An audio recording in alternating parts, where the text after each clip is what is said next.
কাল ছিল রবিবার, তাই ছেলেকে ম্যাগিটা এইভাবে তৈরি করে দিলাম।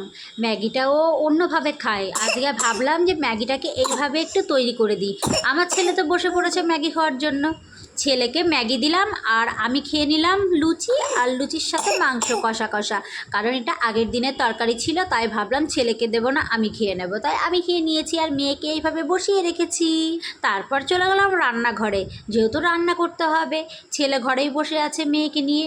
আর এখানে দেখো ডাল সেদ্ধ করা হয়েছে, মুসুরির ডাল সেদ্ধটা আমার খাওয়া খুবই দরকার, কারণ আমার শরীরটা দুর্বল হয়ে গেছে, আমার ছেলেরও শরীরটা দুর্বল হয়ে গেছে, তাই ভাবলাম ছেলের জন্য একটু ডাল করি আর আমার জন্য একটু মুসুরির ডাল করি। আমার বর বারবার বলে মুসুরির ডাল সেদ্ধ খাবে, মুসুরির ডাল সেদ্ধ খাবে, ছেলেকেও দিতে বলে, কিন্তু আমি সেদ্ধটা আমি খেতে পারি, আমার ছেলে খেতে পারে না।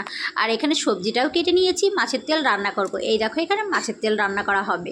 মেয়ের রান্নাটাও আলাদা করতে হয়, ছেলের রান্নাটাও আলাদা করতে হয়। মেয়ের জন্য সবজি কেটে নিয়েছি, এখানে মেয়ের রান্নাটা করা হবে, আর ছেলের জন্যও রান্না করছি লঙ্কা ছাড়া, কারণ ও ঝাল খেতে ভালোবাসে না। লাস্টে খাওয়া দাওয়ার ভিডিও তোমাদের সাথে শেয়ার করলাম না। মেয়েকে নিয়ে এখন বসে আছি আর ছেলেকে পড়াচ্ছি, যেহেতু আজকে রবিবার ছিল। আর ছেলে তো সব সময় জামা প্যান্ট খুলে থাকে, আমার ছেলে জামা প্যান্ট পরতেই চায় না।